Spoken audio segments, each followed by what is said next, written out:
So, my mother-in-law, let's call her Alice, did something actually insane at her birthday party last weekend, and I ended up calling the cops. For context, Alice turned 60, and there was a huge feast that she had whipped up for the family. She and I used to get along well earlier, but ever since my son was born 5 years ago, she and I have been finding it very difficult to be on the same page about anything at all. Because she has very different ideas about parenting, and she thinks that I should have the same ideas, which doesn't feel right. She wants me to parent my son the way she raised my husband, and just because I'm not adhering to that, she thinks I'm doing it wrong, and she's constantly looking for opportunities to nitpick and find fault in my parenting methods. The biggest challenge has been getting her to believe that allergies actually exist and that they're not just made up. We had my son tested, and as it turns out, he is allergic to soy, strawberries, and nuts. So we're very careful not to give him anything that might trigger his allergies, and we don't even keep these food items around the house. Alice knows about her too, but she thinks it's a scam, and she has been trying to convince us of the same for almost 6 months now. We have politely disagreed with her. My husband has scolded her about it. Basically, we've tried every way to get her to believe that these are real problems, but she thinks that he will get used to it if he keeps trying it. Yeah, I don't know why she thinks that, but at least so far she had the common sense of respecting us. However, at her birthday party, I guess you guys already know where this is going, she decided to add everything that my son was allergic to in the food. And she was very clever about it too. She made sure that these things were hidden in the food so we wouldn't be able to point them out at first. So we had no idea when we started eating, and never in our wildest dreams would we even have imagined that she would do something like this. And after we had taken a few bites of the entree dish, she looked very happy and asked my son if he liked the food, and he nodded, and that's when she finally announced that the food had soy in it in the form of tofu. And that's actually what we were having. My son didn't get it, but we instantly had him spit it out, and I was panicking while my husband was yelling at his mom. She, however, looked quite victorious and had a very smug expression on her face, as if to say that she had defeated our point by feeding our son food that he was allergic to and showing us that nothing really happened. I found it infuriating, and after I had my son spit it out and rinse his mouth, I instantly called the cops and told them what had happened. When I made the phone call, I was near the bathroom with my son, and it was pretty chaotic in the dining room where everyone was sitting, so nobody heard me, and it was pretty shocking for everyone when about 20 minutes later the cops showed up. For those 20 minutes, I had been in the bathroom with my son. I had given him the EpiPen shot, and after that, I had no intention of going back out and arguing in vain with my mother-in-law. She did what she had to do, and now I was going to do what I had to do as a mother. Anyway, when the police finally came, I told them everything that had happened, and even then, my mother-in-law was yelling at me like crazy. But everybody else was just shocked and silent. She was arrested for a short bit, but then they just let her off with a warning and no charges were filed. However, this incident effectively ruined the relationship that we had with my husband's family because we refused to apologize for calling the cops. I, in particular, don't think that I have anything to be sorry about because I was just looking out for my son. I told Alice several times that I did not want her feeding my son anything that we did not want for him, but she thought that it would be okay to disrespect what we wanted just because she wanted to prove a point. And in the process, she ended up endangering his life. I don't care about the fact that he was fine after the EpiPen. I care about what she did, and she needed to learn her lesson. But right now, everybody else is saying that we overreacted and there was no reason for us to call the cops. We could have sorted it out without them as well. I don't agree with that. I think it was definitely necessary, but I don't know. I might be coming from a place of anger, so what do you guys think? AITA for calling the cops on my mother-in-law for feeding my son food that he was allergic to? Edit. Guys, I know that a lot of people think that this could have been avoided if we just did not attend her party, but I don't think that's the problem here. Look, we have had problems with Alice before regarding this issue, but obviously we did not think that she would do something like this. I don't think anybody would have seen this coming, so we went in without expecting anything bad. I don't think that's our fault. It was a mistake on our part, but we have learned our lesson now. Also, when the entree was served, we couldn't figure out there was tofu in it because it was hidden pretty well. It was basically a beef and broccoli stir-fried dish, and whether I liked it or not, I had to hand it to her. Alice is an excellent cook, so she did a pretty good job of covering up any traces of tofu being obvious in the food. Even with the other things, she was quite an expert. She had added chopped nuts to the pasta sauce, so we wouldn't be able to figure it out going by what she said.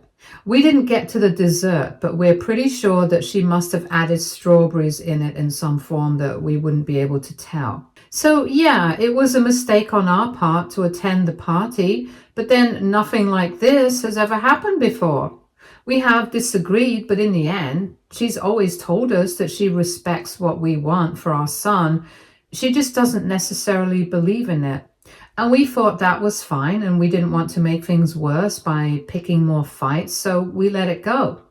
Neither my husband nor I would have ever imagined that she would do something like this. We don't think like this for normal people.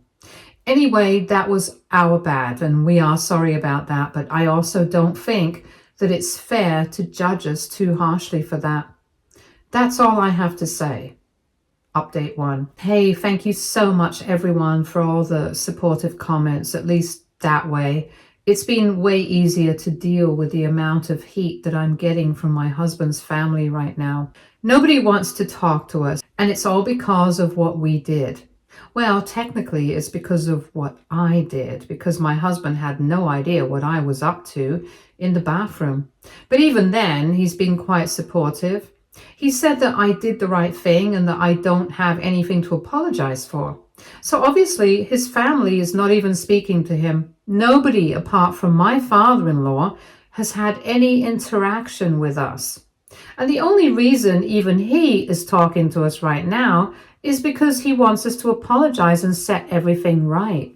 Apparently, if we don't apologize, Alice will never speak to us again. And because of the cops and everything, nobody else will interact with us ever again either. So basically, we will be blacklisted from every family event in the future. But I don't really have a problem with that. Of course, my husband's going to be a little isolated if that happens, but he has told me that he's ready to face it because for him, nothing is more important than the well-being of his family. And if that is compromised, he doesn't want anything to do with these people anyway.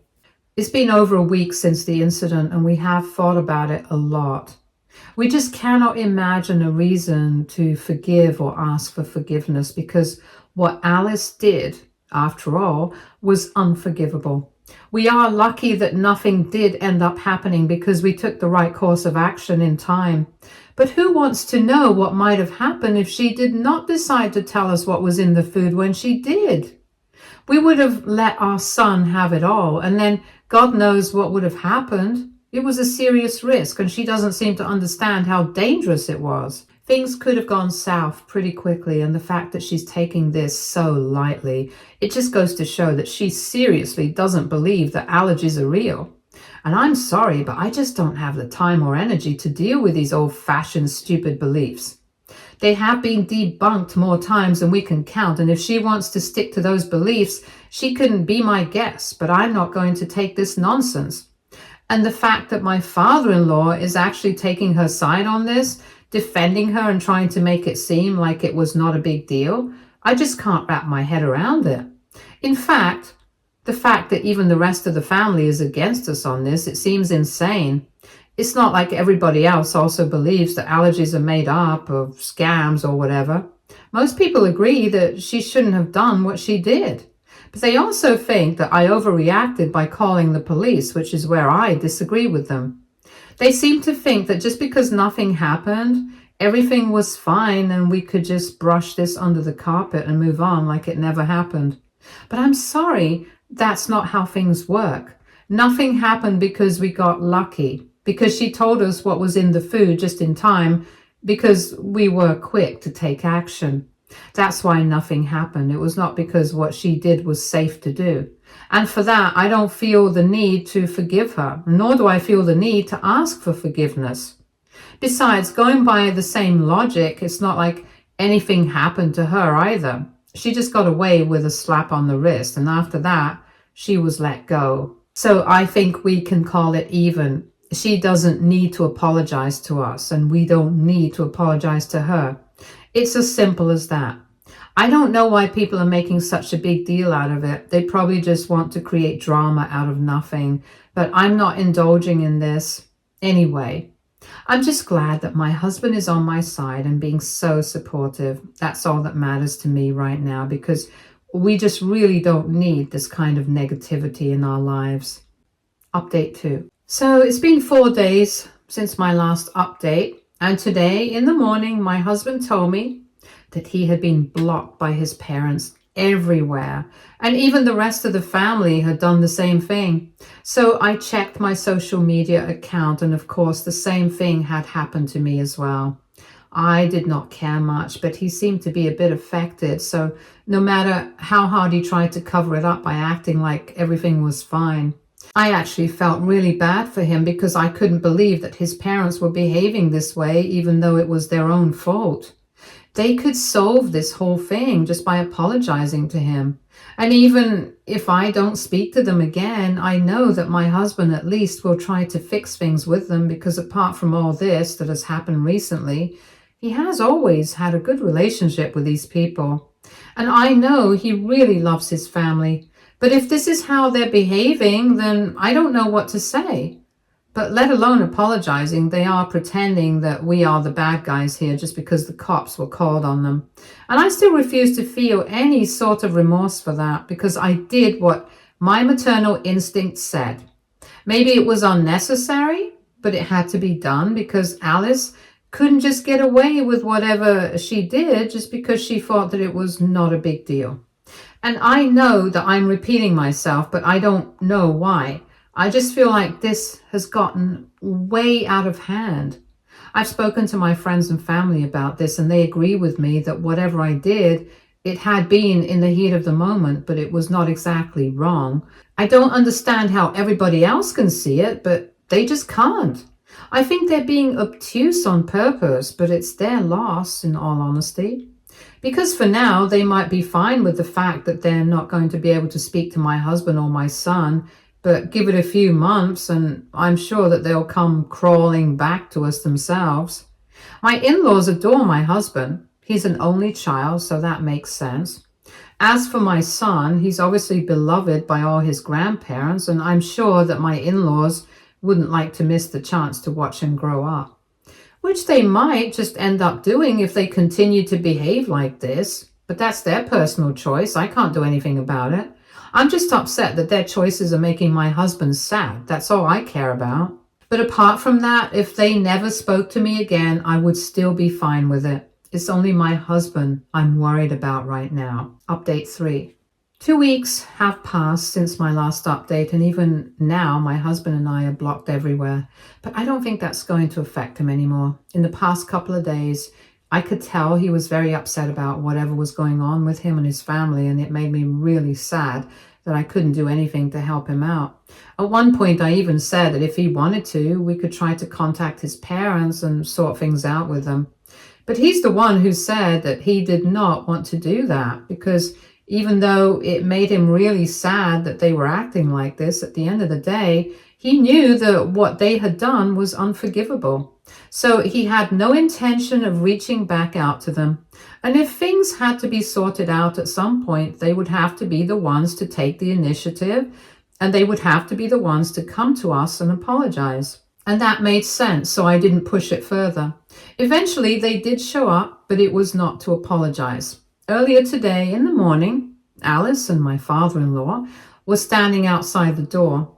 It's a Sunday, so all of us were at home, and my parents had also come over, since we were all having lunch together. Anyway, it was my husband who opened the door, but he did not let his parents in. At the door itself, he asked them if they were here to apologize, because if they were not, then he had no intention of wasting his time talking to them.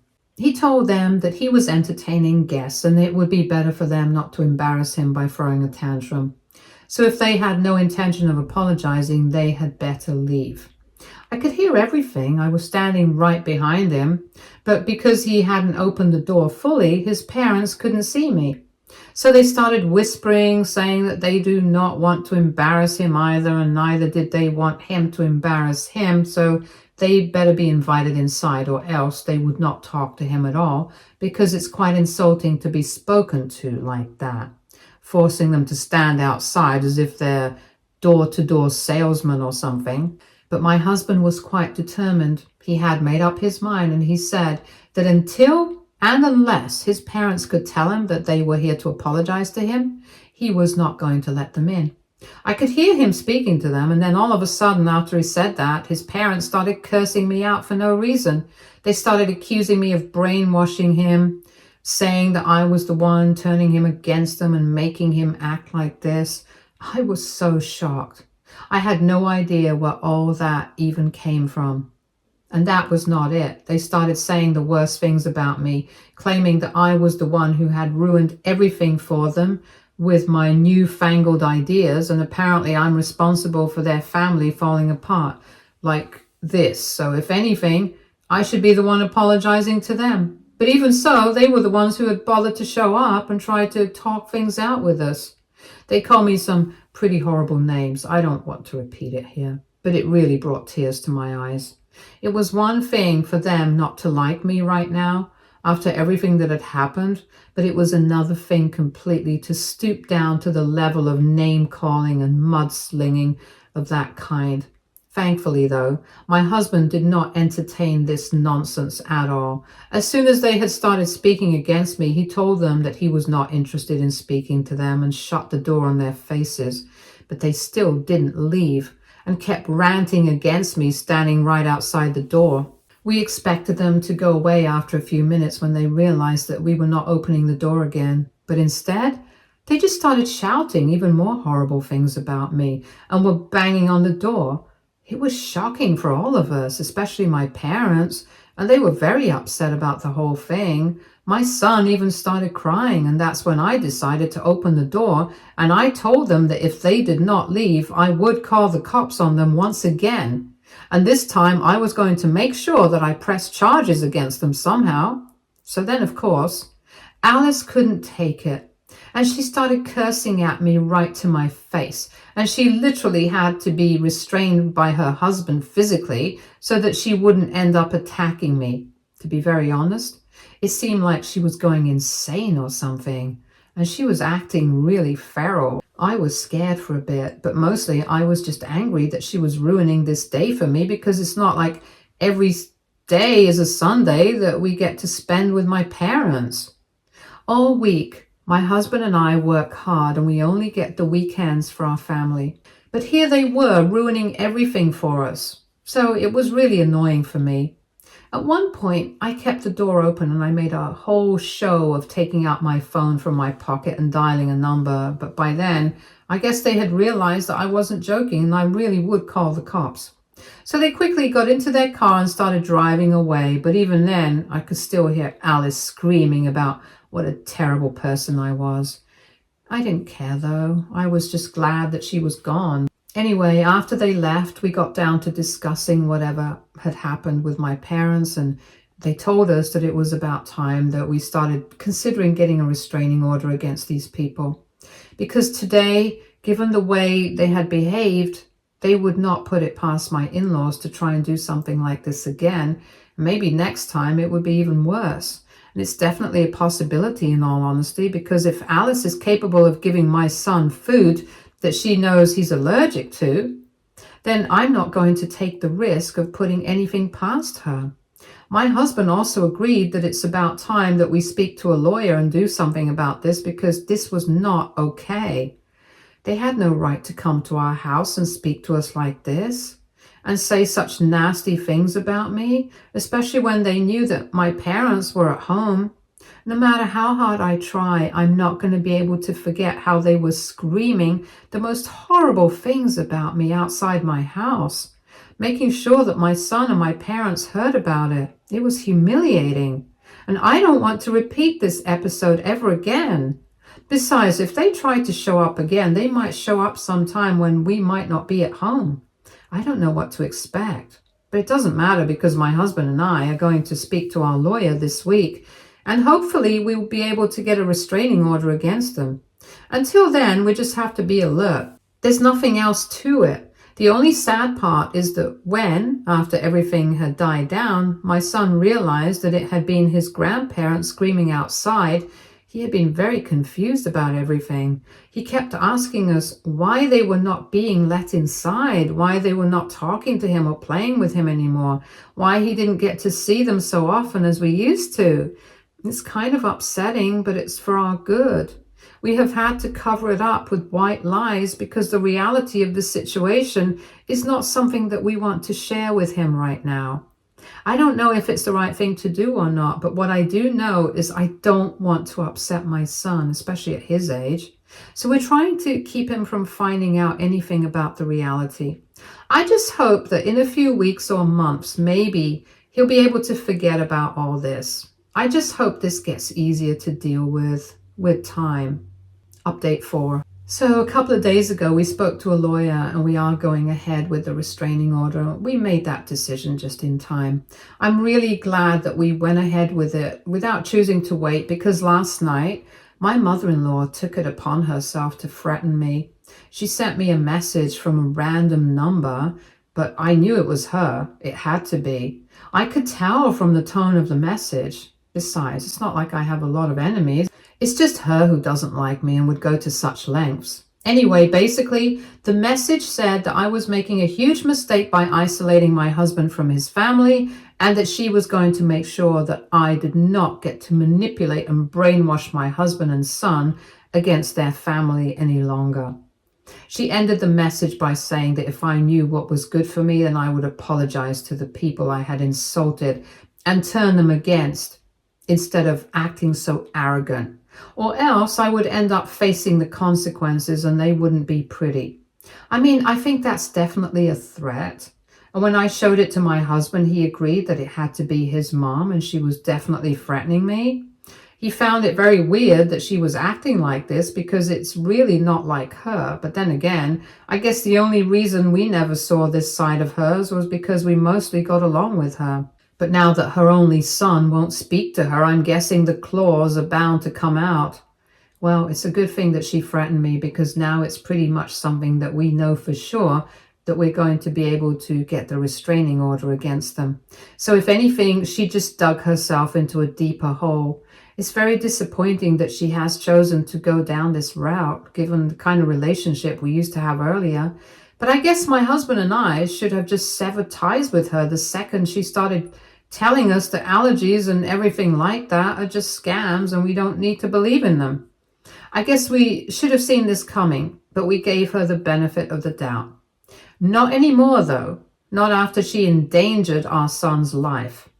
For a while, my husband had been upset, but right now, he doesn't seem to care that he's not going to be able to speak to his parents or family for a very long time now. I know that the two of them, my in-laws, are blaming me for my husband not wanting to talk to them anymore, but deep down, I think even they themselves are aware of the fact that they turned their son against them and they're going to have to live with it. Update 5. So it's been a couple of weeks since my last update and we have good news. We were able to get a restraining order against my in-laws, which made the family hate us even more, but we couldn't do anything about it. We did what was best for us, and if that makes anybody upset, that's their own problem. My in-laws were obviously also not very happy about it. They started bombarding my husband with messages telling him that they couldn't believe he was doing this to him, saying that he had no right to keep them away from their grandson. And then they resorted to pleading with him, trying to convince him that I was the bad guy here and not them. But eventually, we had already made up our minds, so there was no point in trying to change it. We went ahead with the proceedings, and thanks to the message that Alice had sent me, we managed to get a restraining order against them for 2 years. Now, of course, we don't know if this is going to be helpful in keeping them away from us, but at least we have some sort of measure in place. But to be honest, I don't think that they're going to reach out to us anymore. They were very indignant, and everyone in the family seems to be against us, so I'm guessing they won't be lonely at least. And that's fine with me. My only thing was that I did not want them around me or my family. And I've managed to achieve that. So apart from that, I really don't care what they feel. My son is still a bit confused, but he doesn't ask about them that often anymore. So that's a relief. Hopefully, in a few more months, he'll stop asking about them altogether. Fingers crossed. I don't know if this can be fixed in the future, but for now, I'm glad that I did what I did. Stay tuned for more stories from Argo Relationships.